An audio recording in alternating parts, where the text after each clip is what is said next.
पोटी केलं जात आहे न्याय मंदिर विचारणार त्यांना बी.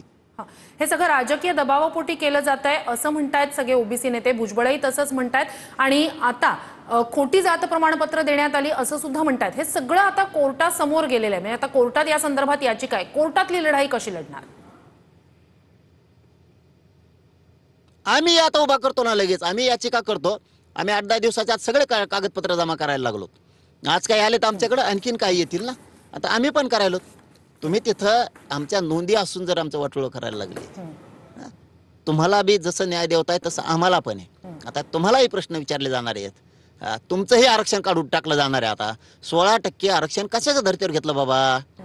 तुमची 28% लोकसंख्या मंडल आयोगाने दाखवली 89-90ला.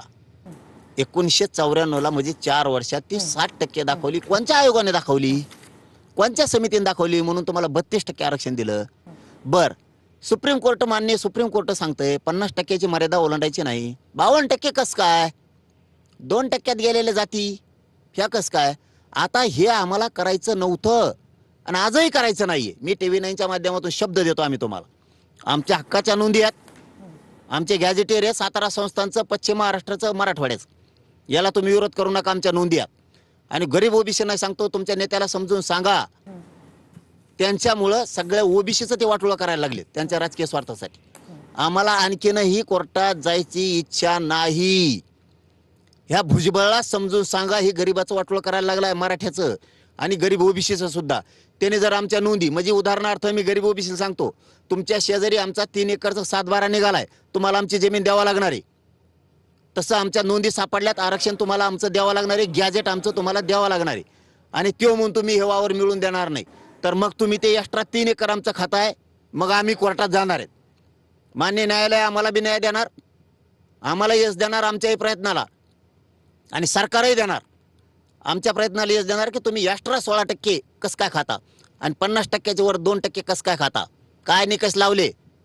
पोट जाती उपजाती. मग आम्ही मराठी कुणबी पोट जाते ना, उपजाते तत्सम जाते घेणार. तुम्ही जर असं खेळणार ना, आम्ही सुद्धा तसंच खेळणार. खेळा, न्यायालयीन लढाई खेळायची तुम्हाला, आम्ही खेळायला तयार आहेत. होऊ दे काय व्हायचं त्यात. भुजबळ म्हणतात की देशात लोकशाही आहे, जरांगेशाही चालू शकत नाही. अरे तह्यासारखा नासका नाही रे कुणी. जरांगेशाही लोकशाही मार्गाने चालली आणि मी शाही फी मानत नाही. स्वतःला गरीबाचं लेकरू मानतो. मराठ्यांच्या गरीबाच्या पोटी जन्म घेतला. शेतकऱ्याच्या वेदना माहिती आहेत गरीब मराठ्याच्या. मला लेकरा बाळ आमच्या कचाकच फाश्या घ्यायला लागले आहेत. आमचे लेकरा बाळ 1% हुकलं तर घरी रडत यायला लागले आहेत. लोकशाही मार्गाने आंदोलन केलं आतापर्यंत, उपोषण, रक्त जाळले. तुझ्यासारखा गोरगरीब ओबीसीचा वापर करून मंत्रिपदाने घेतले आणि 40-40 हजार कोटीचा घोटाळा केला तू, आणि गोरगरीब ओबीसी रस्त्यावर पडला. तुझ्यामुळं मेलाय गोरगरीब ओबीसी समाज.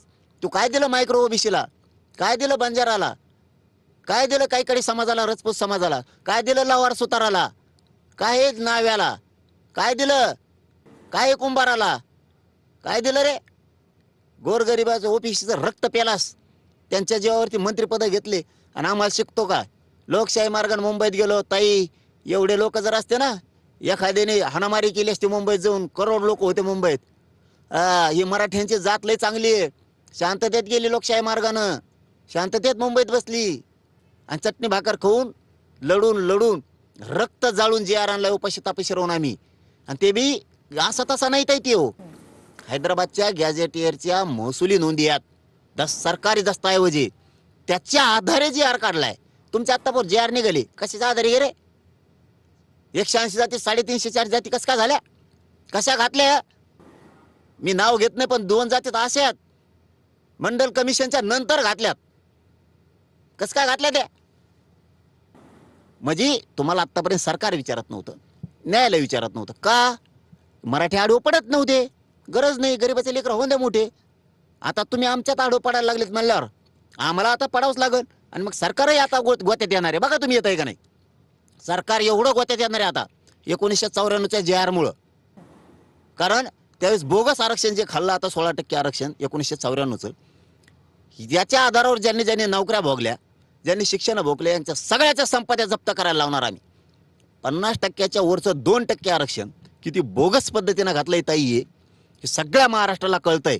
पण सरकारही बोलत नव्हतं. सरकारला वाटायचं जाऊ द्या आणि बाकीच्यांना वाटायचं जाऊ द्या. मान्य न्यायालय तर कोणी जात नव्हतं. जाऊ द्या का म्हणत होतं माणूस की परंपरा आहे, गरीब मराठा गरीब ओबीसी गावखेड्यात एकत्र राहतात.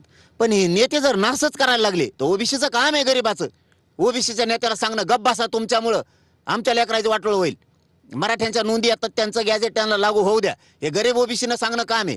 त्यांच्या नादाला लागून मोर्चात सहभागी होणं काम नाही गरीबाचं. ओबीसीच्या मोर्चात सहभागी होऊन तुम्ही आणखीन तुमच्या पायावर दगड पाडून घेणार आहेत ओबीसी गरीब.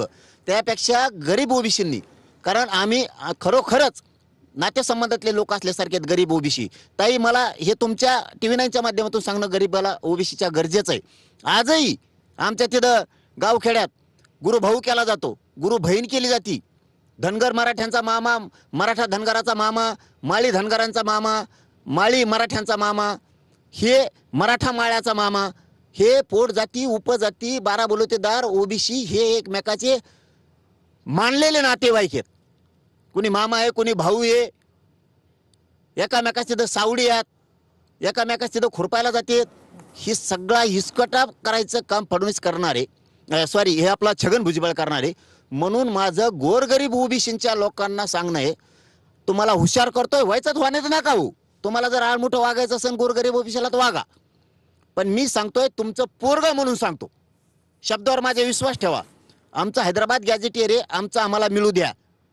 सातारा संस्थांचं पश्चिम महाराष्ट्रातल्या मराठ्याला मिळू द्या. आणि तुम्ही छगन भुजबळला सांगा की मोर्चे फिरचे तू काढ. जर आरक्षण 14% चॅलेंज 16% जर चॅलेंज झालं तर गोरगरीब ओबीसीचं पुरं वाटोळ होणार आहे. परत 2% वरच्या ओबीसीचं वाटोळ होणार आहे. आणि तो ह्यामुळे होणार आहे छगन भुजबळ. तू मराठ्याचं मिळू दे, तू गप बस. खूप ओबीसीचे नेते दुसरे हुशार, ते नाही म्हणत काही. त्यांना वाटतं नोंदी मिळाल्यात ना मराठ्याला मिळालं पाहिजे. गोरगरीब ओबीसींनी त्याच्या नादी लागून मोर्चात सहभागी होऊन विनाकारण मराठ्यात आणि ओबीसीत नाराजी पसरू नका. आणि आमचा GR दुरुस्त करायच्या भानगडीत पडू नका, बदल करायच्या भानगडीत पडू नका. तुमचा छगन भुजबळ तुम्ही दापा, त्याला समजून सांगा, नाहीतर कोर्टात आम्ही जाणार आहेत आणि पाहिजे त्या ताकदीने त्या संघ आम्ही लढणार आहेत. जी पाहिजे ताकद त्याला त्याच्यात तयारी आमची आता. कारण आमचा जीव एवढा तळपळायला लागला. ताई आमचे लेकरा बघा 12 चिखलात झोपले व मुंबईत, पाणी नाही मिळालं, जेवण नाही मिळालं, पावसात झोडपलेत मुंबईच्या. ना गोळी खायला मिळाली सर्दी झाल्यावर, ना पांघरायला मिळालं. तिथल्या मुंबईतल्या बांधवांनी बिचाऱ्याने कुणी रगी आणून दिल्या, कुणी छत्र्या आणून दिल्या, आणि आमचे लेकरा बाळ चटणी भाकरी हातावर घेऊन खाल्ल्या रस्त्यावर. आम्ही आमचा GR कष्ट करून मिळवलाय. तुम्ही आमच्या नरडा दाबणार पोरांचं मराठ्याच्या. मराठी बी गप नाही बसणार आता. आम्ही बी तुम्हाला अशी लाट उसळेल दिसन आता की तुम्हाला 2 वर्षातल्या आंदोलनात जी दिसली नाही ना ती लाट तुम्हाला आता दिसन. रस्त्यावर लोक दिसतील तुम्हाला, घराघरावर लोक दिसतील. बघा दिसतील का माय मावल्या सहित आमचे सगळे म्हातारे माणसं सुद्धा आता आचे कोचे खाऊनच आहेत. कारण लेकराचं आणि नातवाचं आणि जातीचं वाटलं झालेलं कोणी नाही बघू शकत. स्वाभिमान आहे आम्हाला बी आमच्या जातीचा.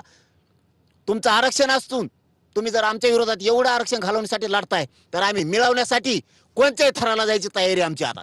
तुमच्या लयच भाषा बदलल्यात. आम्ही नको म्हणत होतो, नको राहू द्या शांत. अरे मिळवलेला GR रद्द करता, थोडे तरी लाज वाटल्या पाहिजे छगन भुजबळला की गोरगरीब मराठ्यांच्या लेकराच्या मुळावर का उठायचं आपण. मराठी गप्प बसत नाही आता, काम फेम बघू आता. चलून दे 1 वर्षभर लढाई चालायची असली तरी आता आमची लढायची तयारी. हा वर्षभर काम बंद करतो आम्ही आता. खेटायचंच आहे तुला बी आता. तुला ज्या ताकदीने खेटायचं तू कोर्टात खेटला, मी कोर्टात खेटणार. तू मोर्चाने खेटला आता मोर्चाने खेटू, तू रस्त्यावर खेटला रस्त्यावर खेटू, तू जी भाषा असेल त्याने खेटू. बघ खेटत का नाही आता. पण सुरुवात तू करणार, आम्ही नाही. आम्हाला कायदा सुव्यवस्था बिघडायची नाही आणि कधी आयुष्यात बिघडू देणार नाही. कारण सरकारला शब्द दिलाय, ही अवलाद अशी आहे, एकदा शब्द दिला तर मागे फिरत नाही. आम्ही शब्द दिलाय सरकारला, आमच्याकडून अशांतता होणार नाही. पण याने दांड्याच्या कोयत्याच्या जर भाषा केल्या, मराठ्यांना जाणून बुजून बोर्ड फाडीत येत आणि मराठ्यांच्या पोराला विटीस धरतात. आणि काही पोलीस अधिकारी हे फडणवीस साहेबाला सांगतो, विखे साहेबाला सुद्धा आठवणीनं सांगतो, जाणून बुजून बोर्ड फाडून क्रॉस कंप्लेंट घेतात काही आणि आमच्या पोरांवरती गुन्हे दाखल करतात. आजच ह्या गोंदीत 2-3 गुन्हे झालेत. तो PSI ना घेण्या देण्यात जातीवाद करतोय. लोकांनी माग घेतलेल्या केसी लिहून दिल्यात. आम्ही माग घेतले, आमचं मिटलं तरी 8 दिवसांनी त्यांना सांगतो क्रॉस कंप्लेंट करा. इथे चोरीला साखळी गेली सोन्याची. नक्कीच मनोज जरांगेजी, फाट्यावरती नक्कीच धन्यवाद. तुम्ही आमच्याशी संवाद साधला त्यासाठी.